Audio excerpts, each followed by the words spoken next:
and welcome back to my walkthrough to Crash Bandicoot 3 here on the Sane Trilogy. In the last episode, we got our Platinum Relic after a little bit of struggle on Hang'em High, and now it's time for some pain. Now it's time for one that's just, it's going to be difficult, it's going to be annoying, I'm not looking forward to this one. So, Hog Ride, for those of you unaware, this is a level in which, if you want to get the Platinum Relic, you have to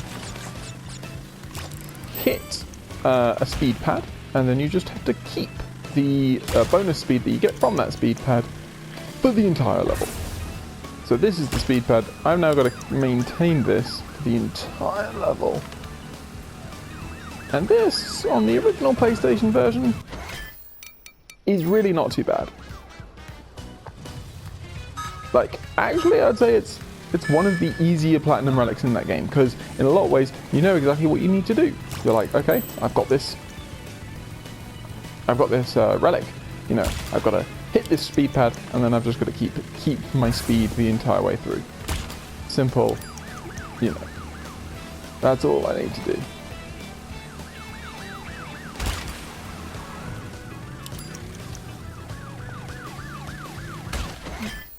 Okay.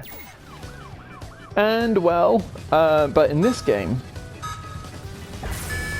the thing is that the bike controls when you are boosting are really, really loose and really, really unresponsive. So you will start hammering, you know, your order for Crash to turn way, way, way earlier than than initially you need to look to. And all of this stuff just means that it's a different, it's a different control system. It makes for slightly different balance compared to what you were doing previously, and you're just praying that he makes the corners. Now, the other thing you can do with all of the bike levels is, if you want, you can wait at the start and you can let all of the other bikes disappear off into the distance in order to make the rest of the race easier. Because obviously, if you're not having to race against the other cyclists, the other racers, sorry, then they won't get in your way, and certainly the route to the relic is easier. Ooh, there was potential there, I would say.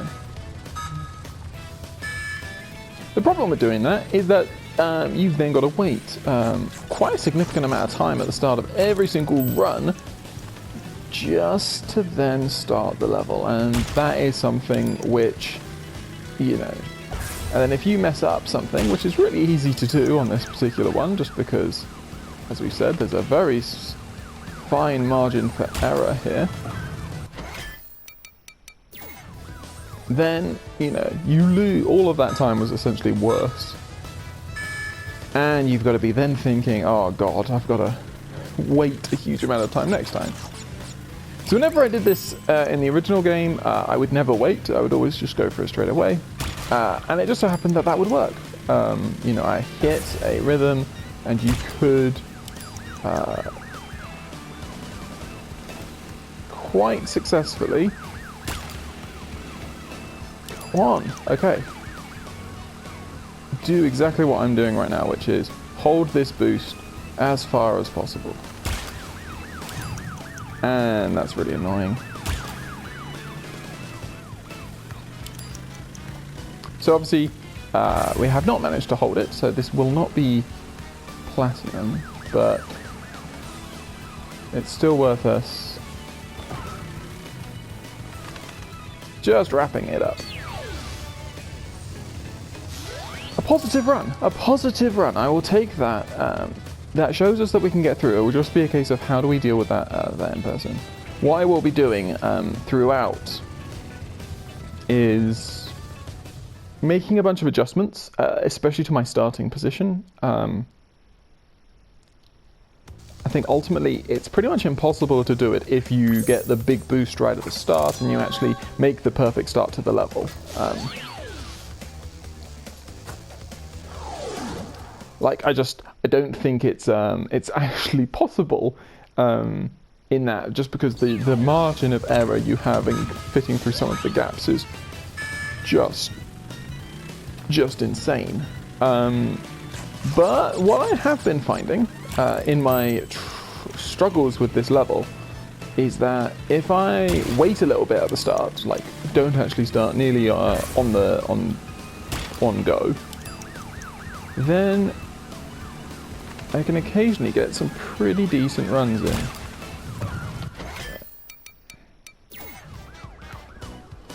And so that's what I'm trying to do. I'm just trying to see if this is the secret that will help me to get platinum on here. And I have got platinum on before. What I did not realize is that even through all of my struggles with this particular level, it's one of the most frustrating platinums in the game. But I do actually have the platinum on my other save. I just don't have the platinum for nearly all of the other levels. That is annoying.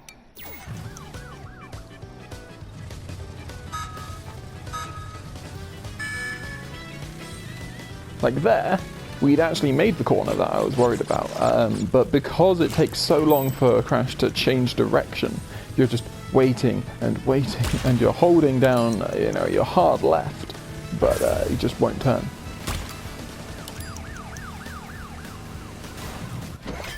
Too close. So yeah, it's tough. It's going to be a big old case of try again. But the fact that we got all the way that far up to that final 3-box-ish area, still with the boost, is really promising from my perspective.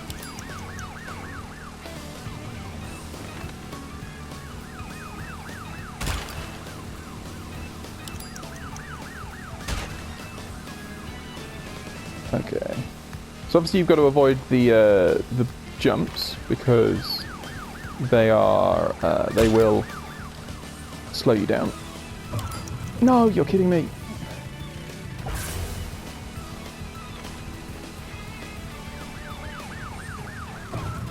Awesome. I tried to cut that corner at the end because I was just thinking, well, I've missed that one box. And we were just making our way around that, and we actually hit the 3-box. We got past the final racer that time, but I knew because I'd missed the 1 box and because we had that little bit of slowdown that I needed to pick up some time. I tried to make it through there. Didn't work.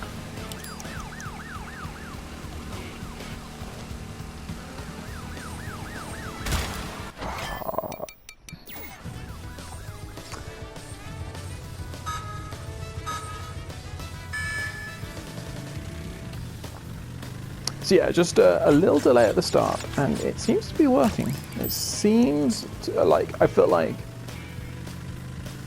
this is possible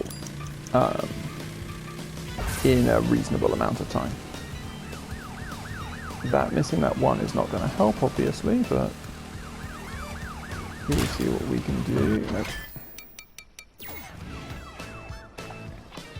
Got to really work out a nice sort of approach angle for that 2-box. Because you've also got to avoid, obviously, the other driver that's very close to that area.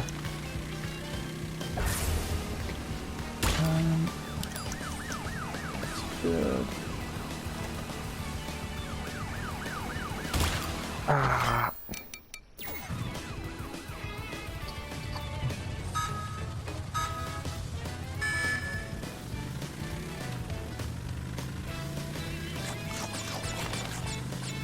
It seems like there's almost a sweet spot, because on the one hand I want to be far enough behind that I don't hit that driver. So the driver, when I'm moving from, I don't know what position that'd be, probably into 3rd.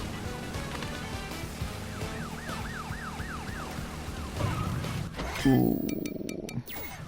So yeah, that guy, I don't want to be you know, sort of right on his bumper when I'm turning into that corner with around the 2 bogs. But at the same time, I need to be fast enough that I'm not too worried about the guy who's currently in first. And making sure that I am...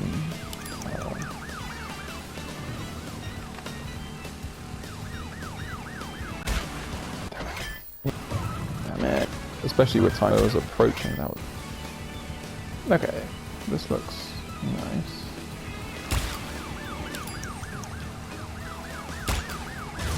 More no regard, like... Nope. Nope. Guys.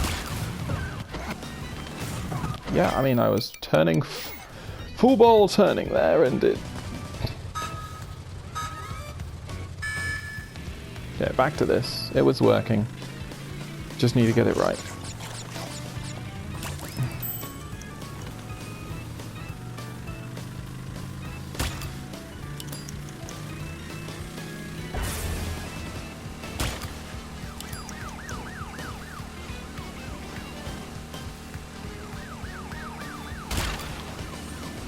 There we go.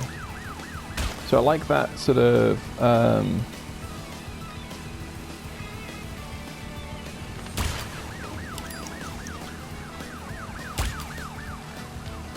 no. Ah. Keep going.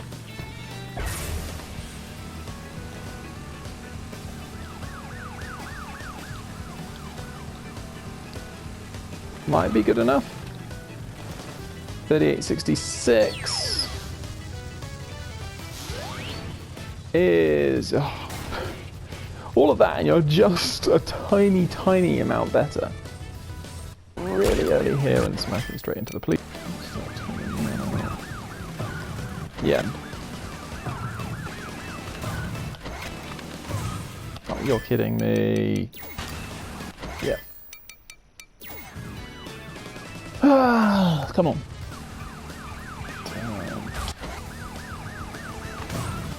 God. The game was kind, and then it took it all away from me.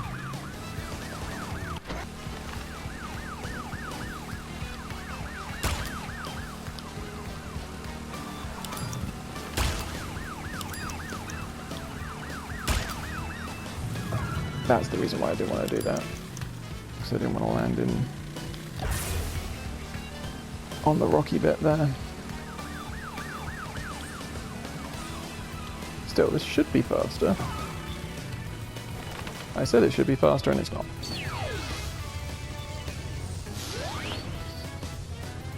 Yeah. So that time I hit all the boxes. It's not doing it. Yeah. Means that I make this stupid mistake.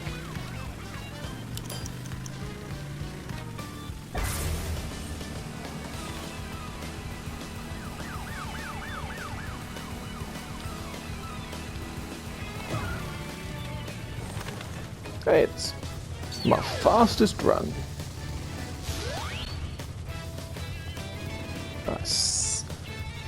Improving by 7/700ths of a second every time.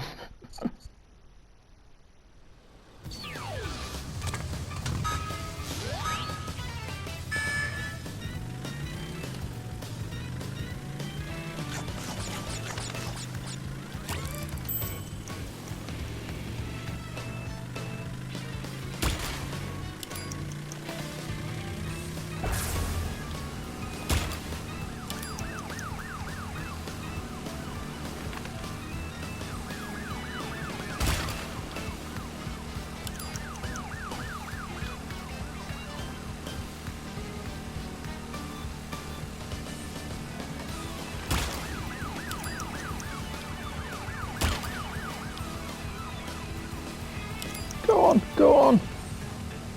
Okay, now it's just a matter of don't cock this bit up. That looks good. Turn. Yes! Come on, that's got to be it. Surely. Please tell me. Yes! Thank you! Woo! Okay. Platinum Relic on Hog ride is done.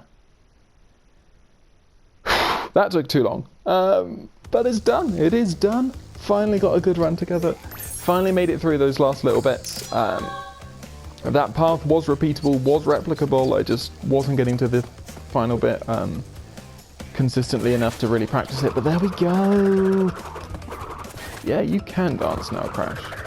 Okay, so that is one of the commonly most considered hardest platinums in this particular game.